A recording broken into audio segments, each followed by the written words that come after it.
दोस्तों, आपने इन 7 अजूबों के बारे में ज़रूर सुना होगा, लेकिन क्या आपको इनसे जुड़ी उन सब बातों का पता है जो इन्हें अपने आप में एक अजूबा बना देती हैं? अगर नहीं तो चलिए शुरू करते हैं।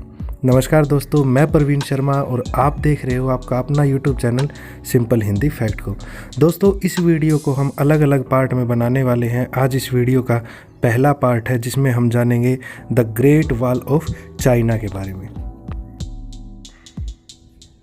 तो सबसे पहले बात करते हैं कि चीन की दीवार का निर्माण किसने, कब और क्यों किया।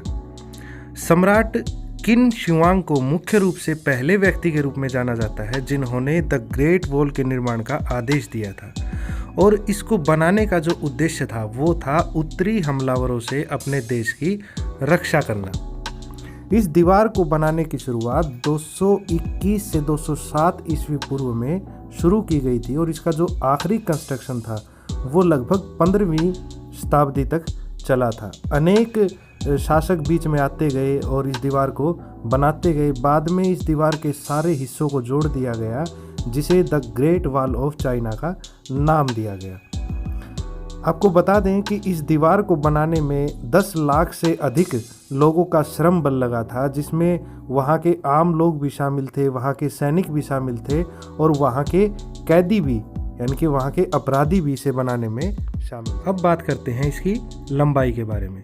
2012 में चीन के स्टेट ऑफ कल्चर रिलैक्स ने घोषणा की थी कि चीन के दीवार की कुल लंबाई 21,196 किलोमीटर है। जैसा कि अभी मैंने आपको बताया था कि ये दीवार टुकड़ों में बनाई गई है। जैसे मिग राजवंश ने इस दीवार का लगभग 8851 किलोमीटर का हिस्सा बनाया था, जिन राजवंश ने लगभग 1926 किलोमीटर का हिस्सा बनाया था, हान राजवंश ने लगभग 6000 किलोमीटर का इसका हिस्सा बनाया था। तो इस तरह से अलग अलग राजवंश में इस दीवार की लंबाई बनाई गई थी, जिसे बाद में जोड़ के एक लंबी दीवार बनाई गई थी। अब बात करते हैं इस दीवार की ऊंचाई और चौड़ाई के बारे में। इस दीवार की ज़्यादातर जो कि मिंग राजवंश में बनाई गई थी, इसकी औसत ऊंचाई 6 से 7 मीटर यानी कि लगभग 20 से 23 फीट की है। इसका जो सबसे ऊंचा हिस्सा है वो समुद्र तल से 14 मीटर ऊंचा यानी 46 फीट तक ऊंचा है, और इसका सबसे निचला हिस्सा लगभग समुद्र तल के बराबर है। अगर इसकी चौड़ाई की बात करें तो इसकी औसत चौड़ाई 4 से 5 मीटर यानी 13 से 16 फीट की है। अब बात करते हैं कि क्या इसे अंतरिक्ष से भी देखा जा सकता है। 19वीं सदी की शुरुआत में चीन की दीवार को चांद से देखे जाने की एक विशाल अफवाह फैली हुई थी। आपने भी काफ़ी बार ये सुना होगा कि चीन की दीवार को चांद से देखा जाता है, जो कि वास्तव में बिल्कुल गलत है। जी हाँ, चीन की दीवार अंतरिक्ष से अदृश्य है। इसे अंतरिक्ष से देखना कुछ इस तरह से है जैसे 2 मील दूर से किसी बाल को देखने के बराबर है। क्या दीवार का 1/3 हिस्सा सच में गायब हो गया है? 1960 से 70 के दशक में सांस्कृतिक क्रांति का दौर था और दीवार के काफ़ी हिस्से को बर्बरतापूर्वक नष्ट कर दिया गया था। लोगों ने दीवार की ईंटें निकालकर उससे अपने घर और खेतों में निर्माण कार्य शुरू कर दिए थे। 1980 से 90 के दशक तक तो कुछ लोगों ने ईंटों को निकालकर उन्हें बेचना भी शुरू कर दिया था। 2006 तक दीवार के संरक्षण के लिए कोई स्पष्ट नियम नहीं बना था। यूनेस्को के आंकड़ों के अनुसार दीवार का लगभग 1/3 हिस्सा गायब हो चुका है, और यह अनुमान लगाया जाता है कि इसका संरक्षण यदि प्रभावी तरीके से नहीं किया गया तो आने वाले 30 साल के भीतर पूरी तरह से ये दीवार अस्त व्यस्त हो जाएगी। क्या आप जानते हैं कि इस दीवार के बारे में ऐसा भी कहा जाता है कि ये दीवार दुनिया का सबसे लंबा कब्रिस्तान है। जैसा कि हम पहले जान चुके हैं कि दीवार के निर्माण में 10 लाख से अधिक श्रमिकों का प्रयोग किया गया था, जिनमें से लगभग 4 लाख श्रमिकों की मृत्यु वहीं हो गई थी और वो उसी दीवार में दफन कर दिए गए थे, जिससे इसे ऐसा कहा जाता है कि ये दुनिया का सबसे लंबा कब्रिस्तान है। हालांकि अभी तक इस दीवार में लाश है, इस बात का कोई वास्तविक सबूत नहीं मिला है। वहाँ की एक सबसे चर्चित कथा जो लगभग चीन के हर घर में कही जाती है, वो है मेंग जियांगू का रोना।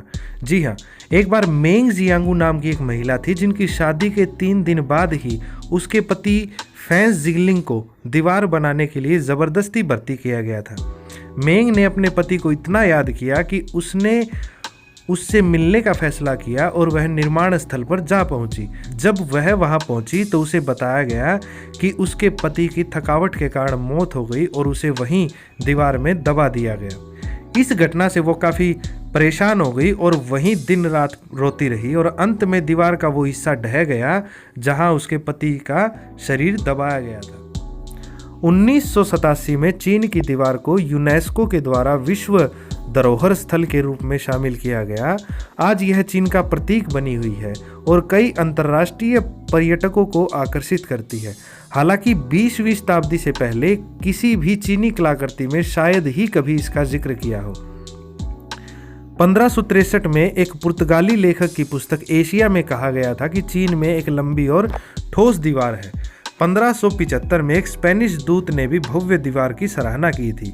1793 में एक ब्रिटिश चित्रकार ने एक तस्वीर बनाई थी जो कि ग्रेट वॉल की पहली उपस्थिति को चिन्हित करती है। 20वीं शताब्दी के बाद से दीवार ने धीरे धीरे पर्यटकों के बीच अपनी लोकप्रियता को हासिल कर लिया। अब आपको इससे जुड़ा एक फनी फैक्ट बताता हूँ कि इस दीवार के निर्माण में ईंट, पत्थर और चट्टानें तो शामिल थी ही, साथ में इन दीवार के टुकड़ों को जोड़ने के लिए चावल के आटे का प्रयोग किया गया। जी हाँ, चावल का आटा, क्योंकि ये बेहद चिकना और मजबूत माना गया है। और दूसरा ये कि इस पूरी दीवार को अब वाईफाई कर दिया है। जी हाँ, इस पूरी दीवार पे आपको फ्री वाईफाई देखने को मिलता है। उम्मीद है दी गई जानकारी आपको अच्छी लगी होगी। अगर आपको जानकारी अच्छी लगी तो वीडियो को लाइक और शेयर ज़रूर कीजिए और बने रहें हमारे साथ ऐसी ही रोचक जानकारियों के लिए।